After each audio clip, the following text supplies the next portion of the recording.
café. LCU épisode 2. Ben non, aïe. Oui. Fait super mal. Messieurs, la vie quotidienne est plus inintéressante que passionnante. Parce que vous vivez comme un nul. Non, parce que c'est la vérité. Eh C'est oui. pour ça qu'on ne la retranscrit jamais dans une œuvre. Les séries télé pourtant font ce pareil et contre toute attente, ça marche. Oh, vous êtes là. Bonjour. Dites bonjour, professeur Obvious. Bonjour les petits kiwis. Aujourd'hui, nous allons parler des évidences. Des introductions à chier Patrick que vous allez m'épargner. Et éteignez-moi le PC, vous, c'était avant qu'il fallait réviser. C'est pas pour l'émission, c'est pour voir comment ils se débarrassent des problèmes judiciaires. Au vu de ma situation, je me dis que ça pourrait m'aider. Il y a un vieux principe qui dit que chaque histoire est l'expérience d'une vie. La représentation d'un chemin de vie, ouais. Et alors? Ah rien, je remplissais ma fonction, c'est tout. Tony Soprano est la parfaite représentation de ce que la quotidienneté d'un récit peut davantage toucher qu'une narration spectaculaire. Et pourquoi spécialement les Sopranos? N'importe quelle autre série aurait fait l'affaire si c'était pour dire Par ça. amour des gangsters, il a une dangereuse sympathie pour les milieux sordides et dévoyés. Moi j'aurais plutôt dit que c'était par compassion psychotique avec le Et protagoniste. moi, je vous dis de la fermer, c'est mon émission et personne la regarde. Je fais ce que je veux. Et arrête de réfléchir, ça me Aide-moi à gonfle. comprendre ce que je suis alors. Tony Soprano est un personnage fictif. Bon, le problème étant que je me trouve beaucoup de points communs avec lui, qui est un personnage fictif. Alors est-ce que ça voudrait C'est dire que... abominable de vous écouter raisonner, mes aïeux. Une minute. Il me faut des cobayes pour m'entraîner à mon futur poste d'enseignant.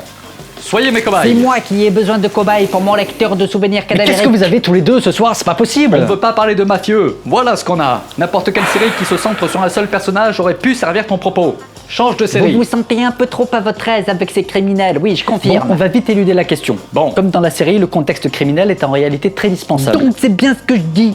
Vous restez buté là-dessus parce que le protagoniste a des ennuis psychologiques. Tout comme vous. Non plus. Cette intrigue-là aussi est très vite évacuée dans le déroulé de l'histoire. Ah. Bon ben là alors je sèche. Je retourne à mes schémas de fabrication du coup. Voilà. Et prenez notre abruti avec vous. Ah mais non, je voulais m'entraîner à faire ton éducation. Toi, tu vas m'éduquer? Pourquoi pas?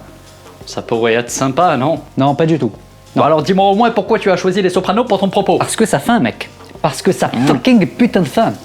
Parce que James Gandolfini. Parce que le sujet essentiel de la série, c'est la trivialité. Et que ça, c'est balèze. Genre très Tony balèze. Soprano est plein de secrets pour ses proches. Je comprends que vous vous sentiez en sympathie avec lui. hein. Pourquoi? Il nous fait des secrets lui aussi. Absolument pas. Attendez.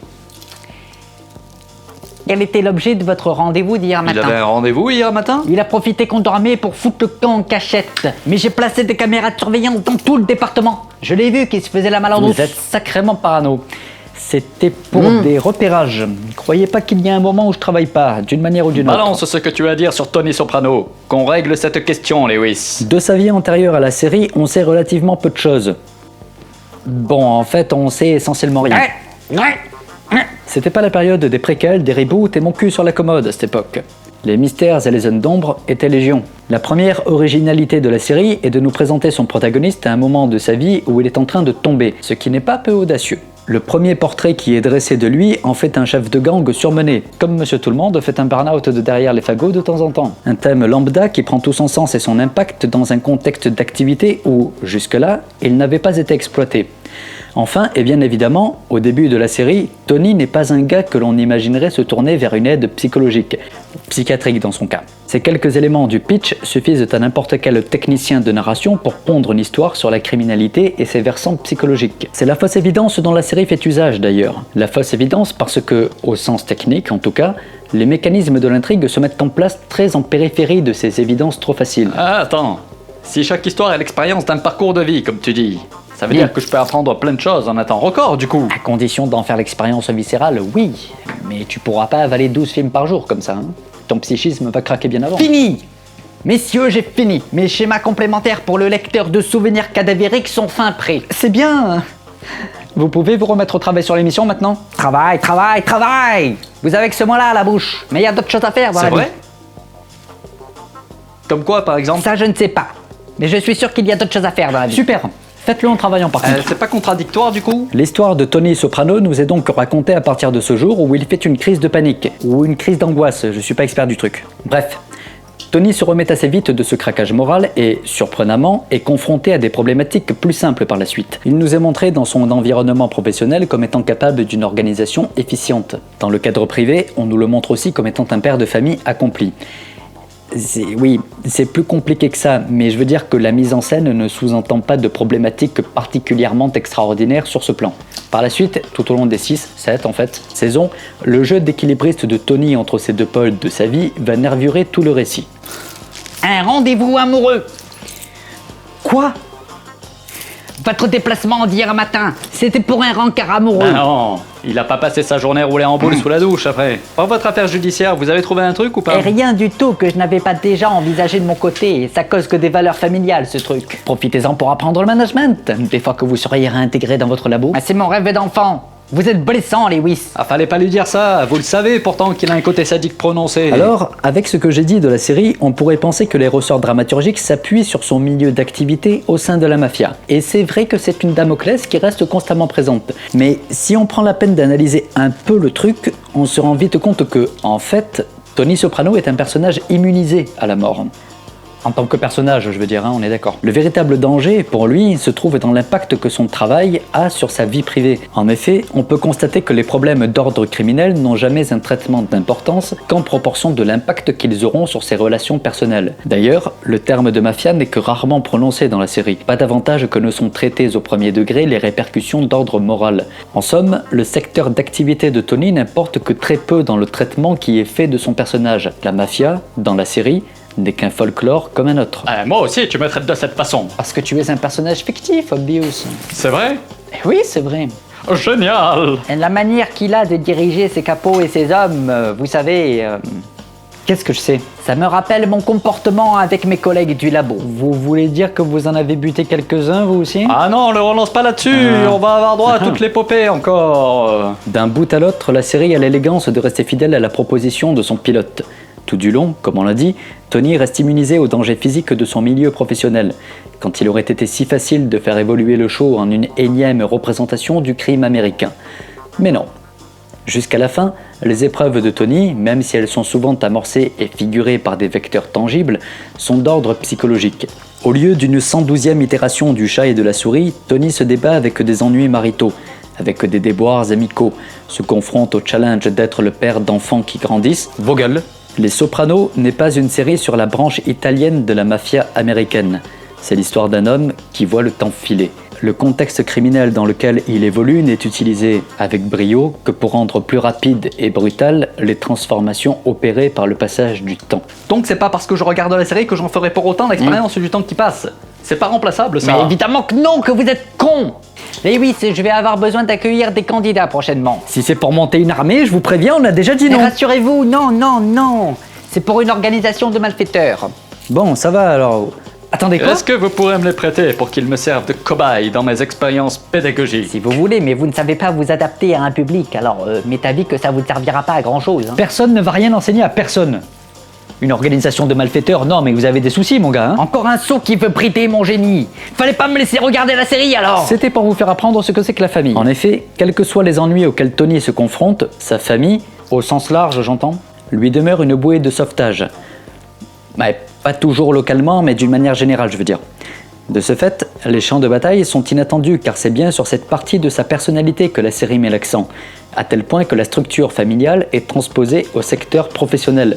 Le modèle familial est ce qui constitue la source de son humanité, qui paraît inatteignable malgré les travers sanglants de sa carrière. Le réconfort y est certes fragile, puisque c'est aussi le lieu de ses vraies batailles en tant que protagoniste, mais néanmoins indispensable. C'est dans ce modèle que Tony puise les valeurs et les principes qui le guident en tant que chef ensuite. À ce titre, si quiconque en doutait encore, il est intéressant de noter que la série s'ouvre et se referme sur ni plus ni moins qu'une réunion de famille. Non pour nous plonger dans son quotidien, mais parce que la famille est, de manière inattendue et géniale, le monde extraordinaire de ce gangster. Et avec ça, vous allez me maintenir que vous ne cherchez pas à en monter une de votre côté. Une de quoi? De famille. C'était pour un rendez-vous amoureux quand vous êtes parti hier matin, c'est bon, on le sait. Ça peut se faire seul ce genre de rendez-vous? Non, parce que sinon c'est sûr que c'est pas ça, hein. Il a peur des autres gens qui sont pas lui-même. D'ailleurs, une minute, j'y pense. Si je suis un personnage fictif, ça veut dire que je vais mourir un jour. Pourquoi personne m'a prévenu avant que je Ce naisse? serait l'occasion de tester mon lecteur de souvenirs cadavériques au moins. Si vous pouviez ne pas trop tarder à transiter vers un état décédé, ce serait sympathique de votre part. C'est quoi? C'est une bouillarde, votre truc. Vous êtes vraiment naze comme scientifique. Il faut que tu me payes une formation dans l'enseignement avant que je meure, Lewis. Il faut qu'on m'enseigne à enseigner. Non, j'ai pas le temps, je travaille. Je sais pas faire autre chose. L'émotion! C'est avec l'émotion que vous pourrez compenser l'expérience du passage du temps. L'émotion remplace le temps, messieurs. La série en est une démonstration magistrale. De par la grande intimité que propose la narration, en incrustant des scènes de vie quotidienne et en faisant son aventure, Au sens technique, me gonflez pas. nos récits modernes ont assimilé que le trivial était utile pour instiguer de l'humour et de la légèreté dans des récits de grande ampleur. Là où les Sopranos surclassent allègrement tous les autres, c'est que son quotidien, ses banalités, constituent ses points d'orgue, ainsi qu'il en va de nous tous. Le non-traitement des conséquences morales des activités de Tony pourrait sembler une paresse d'écriture au premier abord. En réalité, le choix de ne pas aller sur ce terrain-là, si facile et si tentant, est une audace remarquable. L'œuvre complète atteint à un tel degré de virtuosité que, au risque de m'aliéner les puristes, j'en viens à me demander sérieusement si la narration sérielle n'est pas supérieure à celle du cinéma. À défaut de pouvoir trancher, j'en reste à l'idée que ce qui fait la qualité d'une histoire, c'est le traitement qu'elle propose de son quotidien et sa relative normalité. Vous croyez malin à poser des questions pareilles et de ne pas y répondre? C'est une réponse. Quelqu'un qui trancherait dans un sens ou dans l'autre prouverait un manque flagrant d'études sur le sujet. Selon moi. Donnez-moi ça, s'il vous plaît. Non. Pourquoi faire? Parce que je dois rédiger les brevets qui font de moi son inventeur et que vous ne voulez pas me laisser de pause dans mon travail. Pas de pause tant que c'est infructueux. Mais ce sera infructueux tant que vous ne ferez pas une pause pour en faire la promotion en douille. Donc il faut travailler plus pour que la promotion se fasse toute Arrêtez seule. de vous disputer. Aujourd'hui, moi j'ai appris que j'étais un personnage fictif. Bon, c'est pas pour autant que j'en fais un œuf au plat, mais sans plat. Vous avez trop lu Dali. Mais je vous ai examiné la nuit dernière et vous existez bel et bien, professeur. Vous n'êtes pas un personnage fictif, ça je vous le certifie. Vraiment? Ah, je vais lancer une pétition pour vous faire réintégrer dans votre laboratoire scientifico. Un rêve inatteignable, je crois. Vous me déprimez rien que d'en parler. Bon, on arrête de digresser et on embraye maintenant, s'il vous plaît, j'ai un rendez-vous. Encore? Mais c'est quoi tous ces rendez-vous à la fin? C'est privé. Donne-nous un indice au moins. C'est privé, ça veut dire que ça vous regarde pas. En surface, la série se veut donc le récit d'un mafieux. En profondeur, la série se moque éperdument que son protagoniste soit un mafieux ou un éboueur. Le véritable thème des Sopranos, selon moi, ce n'est rien de moins que le temps. Pour qui a fait l'expérience de la fin, je ne crois pas qu'il soit audible de prétendre que la série a un autre sujet que celui du temps. Car la fin, cette fucking fin, est une réponse magistrale au thème atemporel du temps. Et vous allez terminer sans moi parce que je suis à la bourre. Tu peux refermer la porte en bas. Sans la claquer. Merci. Ah ben bravo! Bravo! Quel professionnalisme, Lewis Pleasant! Il y en a Ça ras-le-bol! reste un traitement du crime assez curieux, les Pour Sopranos. le premier venu peut-être, mais pas pour un auteur. Pour un auteur, le bien et le mal, le bon et le mauvais, ça n'existe pas. Ou plutôt, ça ne prétend exister que pour être remis en question. Scientifico. Oh, j'aime bien parler avec vous.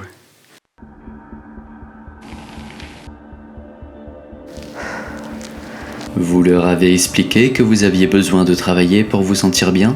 Essayez de leur parler à ces deux tarés. C'est impossible. Si ça continue, ils vont finir par comprendre que je vois un psy.